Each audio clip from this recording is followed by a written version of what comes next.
Good evening, everyone. A vote at tonight's Waterloo City Council meeting. The developer says this is the last hurdle for the All-In-Grocers project that it needs to clear. Thanks for joining us here tonight for your news on Monday night at 6 o'clock. If the Waterloo City Council approves that big agreement tonight, the developer hopes to start construction in the next 2 weeks on the big project. Let's take you live right now to the Waterloo City Council meeting in progress at this hour. As many of you know, it's been a long road to get to this point for the All-In Grocery Store project, with plans starting out as early as 2018 to try to get it built. The footings went in. Not much has happened since then at that location. So with that in mind, let's go live downtown Waterloo, where KWWL reporter Daniel Perot tells us tonight. He's going to break it all down for us tonight. Daniel, let's talk, first of all, kind of how do we get to that point? I can see you, the fence behind there, and that's the project location. Yeah, Ron, for much of the last 4 years, since 2018 when this conversation first started, this has been what it looks like, just an empty plot of grass there. The project has certainly faced plenty of hurdles over the last 4 years, from the pandemic to supply chain issues to finding financial backers. But the developers are hoping that tonight the city council vote is their last obstacle that they have to clear, and that soon this site won't be grass anymore.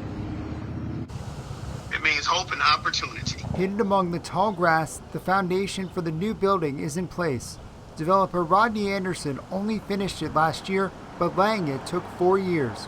It's been a tough journey, but it's a journey well taken. The project is more than just a grocery store. It'll also house a laundromat, restaurant, and community center. Kind of providing a new service to them, to that neighborhood. At their meeting Monday night, Waterloo City Council will discuss a subordination agreement. There's some grant money that the city has put into the project, and as a part of that, we are in line to be paid back if everything doesn't get built exactly as it should. Community Planning and Development Director Noel Anderson says the city has granted the project $900,000. There's also other lenders. Under the agreement, Anderson says the city would be fourth in line to get money back if the project isn't finished. Ours are all reversionary in case the project doesn't happen, so we believe that our risk is minimal. They already signed the subordinate agreement in March. They're just signing the same agreement, but just updated so we can start our construction here. If City Council gives the green light, the developers hope to start construction before the end of the month.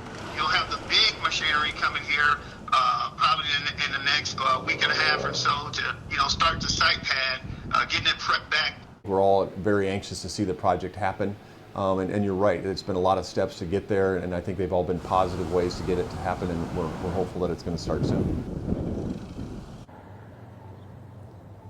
If that agreement is passed tonight and they close on some financial agreements that they have, they'll then be able to start getting this site ready and prepared. They hope to start construction on June 29th. That's their target date. Live in Waterloo, Daniel Perot, News 7, KWWL. Daniel, thanks for the update tonight. The Waterloo City Council also has a number of other items on the agenda tonight. They'll be discussing some proposed changes at the Waterloo Regional Airport, also the purchase of new gear for the police department, and resolutions to address recent gun violence in the city. We'll dive into that more later tonight in the newscast. Right now, let's